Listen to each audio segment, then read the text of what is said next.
Godan Dayin from BA. This is the Rorschach Arctic Update from the 17th of December 2024.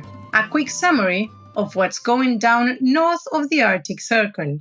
As the year comes to a close, it's time to look back at how the Arctic has changed in the last year. On Tuesday the 10th, the U.S. National Ocean and Atmospheric Administration published their annual Arctic report card for 2024. To check in on the health of the Arctic region. Among the many concerning revelations in the report are that the Arctic has melted to an extent that it is no longer a carbon sink. Instead, it now releases more carbon dioxide than it absorbs. However, among the many negative headlines, there has been the nice surprise that all 4 species of seals living in Alaska are in very good health, even though their ice habitat is disappearing. This shows that even as the Arctic changes, its inhabitants are adapting and thriving. To see the whole report yourself, take a look at the link in the show notes. An Arctic animal not in such good health is a seabird, the common murre, which has suffered the biggest animal die-off in worldwide recorded history. A report published by the U.S. Fish and Wildlife Service on Thursday the 12th revealed that a massive marine heat wave that devastated Alaska's fish and crab population back in 2015 also resulted in the deaths of 4 million common murres, half the Alaskan population. Even though the heat wave harmed other bird species, the murre was especially hurt, and the reason is still unknown. The report has monitored the murre population since the heatwave, but the birds' number haven't started to recover.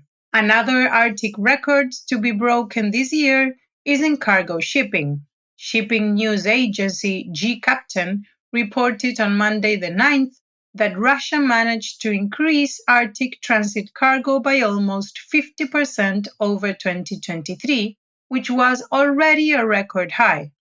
The continued melting of Russia's north coast has opened up fishing lanes and removed the need for specialized ice-classed vessels during the summer. China has in particular taken full advantage. In 2024, about 40 million tons of cargo passed through Russia's Arctic, 95% of which was trade between China and Russia. Russia also hopes to increase its maritime activity even more in 2025. On Friday the 13th, news agency High North News said that a senior official from Russian natural gas company Novatek recently visited Washington, D.C. in order to speak with the incoming Trump administration about the easing of international sanctions against Russia's energy and shipping industries. The embattled gas projects in Russia's Arctic hope that the new U.S. government will stop leveling sanctions at them, and Russia can achieve its goal of being the world's largest gas supplier. In other news, industry and business are growing in the Arctic at an unprecedented rate in recent years. In a report published by NASA on Wednesday the 11th, satellite observations of artificial light sources in the Arctic from 1992 to 2013 were measured. The Arctic became 5% brighter each year, with industrial activities accounting for most of the artificial light. Only 15% of the bright Arctic areas contain human settlements, with the vast majority of light pollution coming from oil and gas developments. Alaska and Russia have seen the brightest increase in light, while Canada and Greenland have kept their Arctic regions free from light pollution. Speaking of Alaska, it is keen to expand its oil industry, but oil isn't worth as much as before. According to a revenue forecast by the State Department of Revenue published on Thursday the 12th, Alaska oil revenues are expected to decline over the next few years, even as production increases. The cost of building and maintaining oil production facilities is rising, but the forecasts expect oil prices to drop by about $4 per barrel in the next year, following years of oil price falls.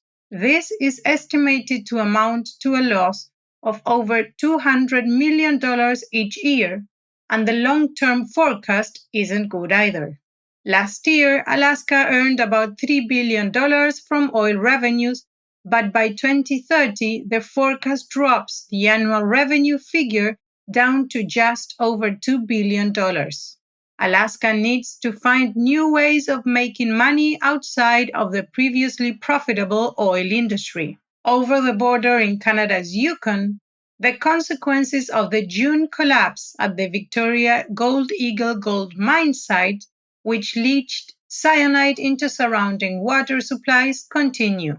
Since then, the local government has appointed the firm PricewaterhouseCoopers to take over cleanup operations.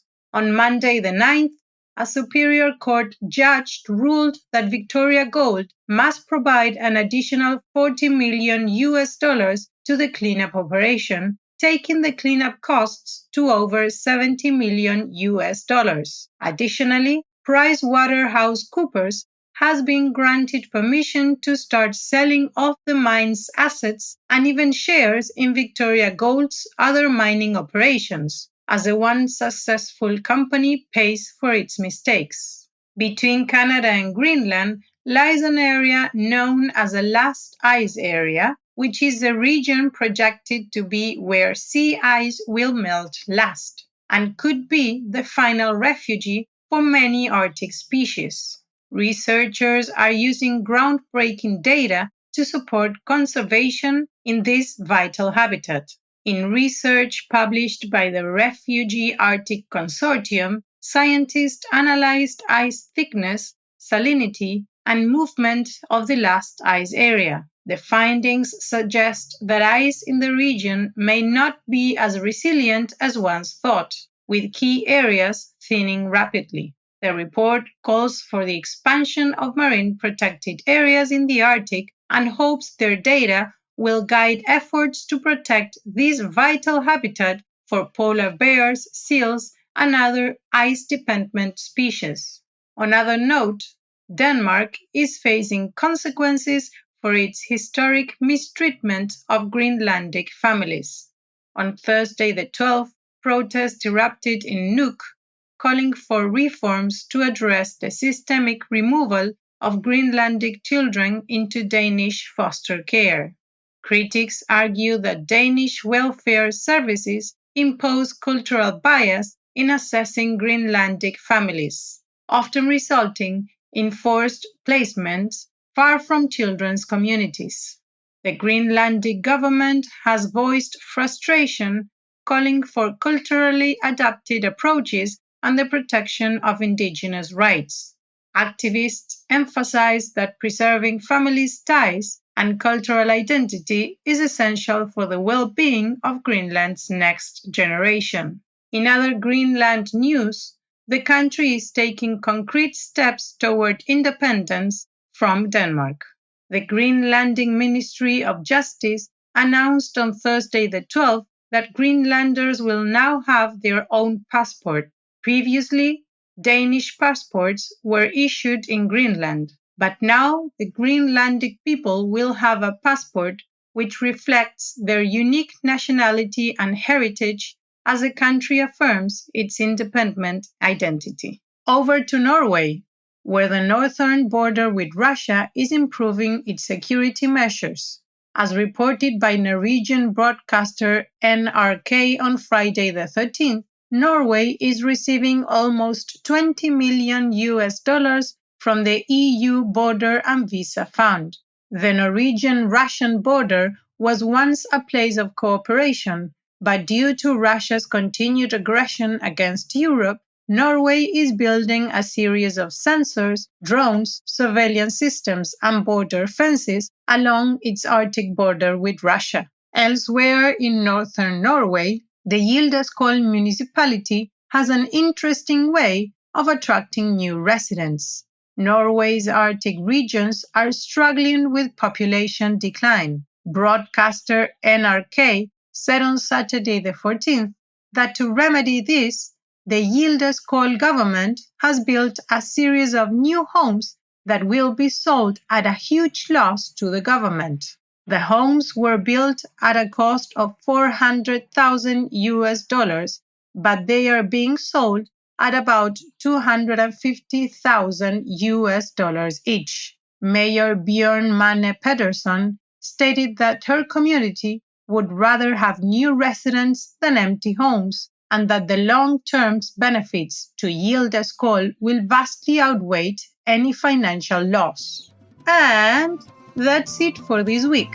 Thank you for joining us. Would you like to be able to read the podcast as you listen to it?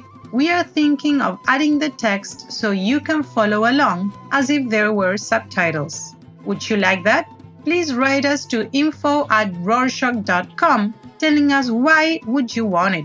We want to make your experience more enjoyable. Farewell!